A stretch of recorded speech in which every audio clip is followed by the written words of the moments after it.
حضرت علقمہ رضی اللہ تعالی عنہ بہت عظیم صحابی ہیں۔ میرے آقا علیہ الصلوۃ والسلام ارشاد فرماتے ہیں نا، اصحابی کالنجوم فبأیہم اقتدیتم اہتدیتم، میرے صحابہ ستاروں کی مانند ہیں، ان میں سے جن کی بھی اقتداء کرو گے ہدایت پا جاؤ گے۔ حضرت علقمہ رضی اللہ تعالیٰ عنہ کا آخری وقت آ گیا، لاسٹ بریتھس تھی، سکرات کا عالم تھا۔ ان کی زوجہ محترمہ نے سرور کائنات صلی اللہ تعالیٰ علیہ وسلم کی بارگاہ میں یہ پیغام بھجوایا کہ حضور علقمہ کا آخری وقت ہے۔ پیارے آقا علیہ الصلوۃ والسلام نے حضرت بلال حبشی رضی اللہ تعالیٰ عنہ اور ایک دو مزید صحابہ کو ساتھ بھیجا کہ جاؤ اور جا کر علقمہ کو کلمے کی تلقین کرو۔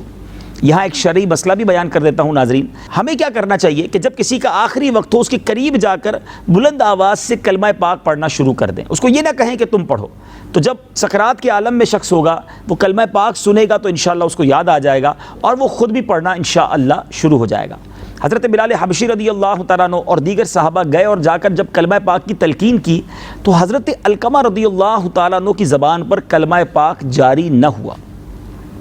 نبی پاک علیہ الصلوۃ والسلام کی بارگاہ میں آئے اور آ کر عرض کی حضور علقمہ کی زبان پر کلمہ پاک جاری نہیں ہو رہا ہے۔ تو پیارے آقا علیہ الصلوۃ والسلام نے کیا ارشاد فرمایا؟ فرمایا یہ بتاؤ اس کی والدہ زندہ ہے؟ تو بتایا گیا کہ جی حضور ان کی والدہ حیات ہیں مگر بڑی عمر ہو گئی ہے، بزرگ ہیں۔ سبحان اللہ، میرے آقا کا کمال دیکھیے، اور یہ بہت سارے نوجوانوں کے لیے زبردست انشاءاللہ ایسا زبردست سبق اور مدنی پھول ہے کہ نبی پاک علیہ الصلوۃ والسلام نے فرمایا کہ ان سے جا کر کہہ دو کہ اگر آپ چل کر آ سکتی ہے تو خود تشریف لے آئیں، اور اگر آپ اس عمر میں نہیں آ سکتی تو اپنے گھر پر ٹھہریے، میں خود آ رہا ہوں۔ بزرگوں کے ساتھ برتاؤ کونین کے والی ہمیں سکھا رہے ہیں صلی اللہ تعالیٰ علیہ وسلم۔ میرے وہ نوجوان جو آج بڑوں کا ادب نہیں کرتے، اگر آج اللہ نے کوئی مقام دے دیا ہے اور آپ کے ملازمین ہیں، اور ملازمین میں وہ لوگ بھی ہیں جو آپ سے عمر میں بڑے ہیں، سفید بال والے ہیں، ان کا ادب کیجئے۔ ٹھیک ہے وہ غریب ہیں، آپ کے ملازم ہیں، لیکن شریعت ہمیں بزرگوں کا ادب سکھاتی ہے۔ مگر وہ صحابی کی والدہ تھی، کہا حضور میرے مجھ پر یہ حق ہے کہ میں آپ کے قدموں میں حاضر ہوں۔ با ادب طریقے سے وہ حاضر ہو گئیں۔ پیارے آقا علیہ الصلوۃ والسلام نے سوال کیا، اے ام علقمہ ذرا یہ تو بتاؤ علقمہ کے بارے میں تمہارا کیا خیال ہے؟ میں آپ کو حدیث پاک کا خلاصہ سنا رہا ہوں ناظرین۔ تو ام علقمہ کہتی ہیں کہ حضور علقمہ جو ہے وہ بڑا نیک، روزہ رکھنے والا، نمازیں پڑھنے والا، عبادت گزار ہے۔ نبی پاک علیہ الصلوۃ والسلام نے فرمایا کہ نہیں، تمہارا اس کے ساتھ کیا معاملہ ہے، تمہارے ساتھ معاملے میں وہ کیسا ہے؟ اللہ اکبر۔ حضرت علقمہ رضی اللہ تعالی عنہ کی والدہ کہتی ہیں حضور میں اس سے ناراض ہوں۔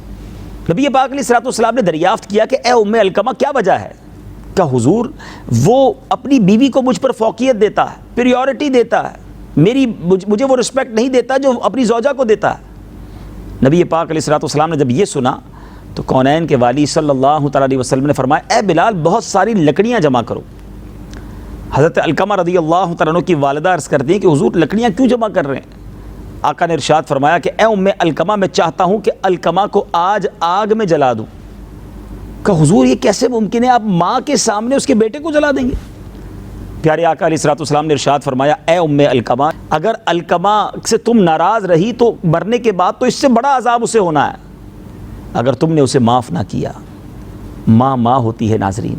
حضرت ام علقمہ رضی اللہ تعالی عنہا نے کہا کہ حضور میں اللہ کو گواہ بنا کر، اللہ کے فرشتوں کو گواہ بنا کر اور آپ کو گواہ بنا کر یہ اعلان کرتی ہوں کہ میں نے اپنے بیٹے علقمہ کو معاف کر دیا۔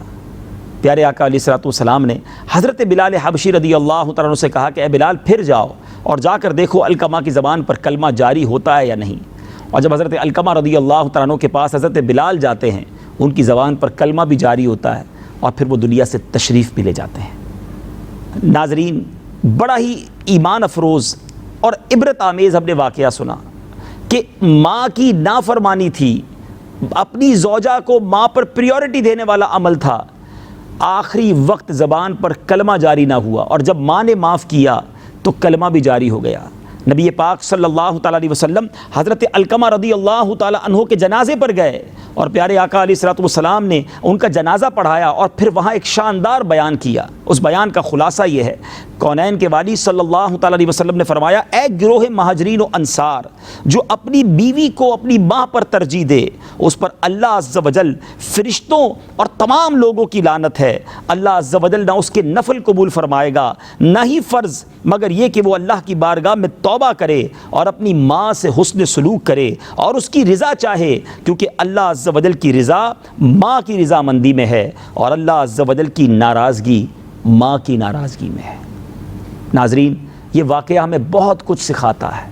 ماں باپ ہیں، ان کی قدر کیجیے، ان کی دعائیں لیجیے۔ ٹھیک ہے، ہمارے پاس اگر ہماری شادی ہو گئی ہے تو اس کا مطلب یہ نہیں کہ ماں کو بھلا دیا جائے، ماں کو ڈس رسپیکٹ کیا جائے، ماں کو جناب ایک طرح سے اگنور کیا جائے۔ ہماری زوجہ کے بھی ہم پر حقوق ہیں، ہمارے بچوں کے بھی ہم پر حقوق ہیں، کسی کا دل دکھانے کی اجازت نہیں، ایک کی وجہ سے دوسرے پر ظلم کرنے کی بھی اجازت نہیں ہے، مگر ماں ماں ہے، ماں کا مقابلہ کوئی نہیں کر سکتا۔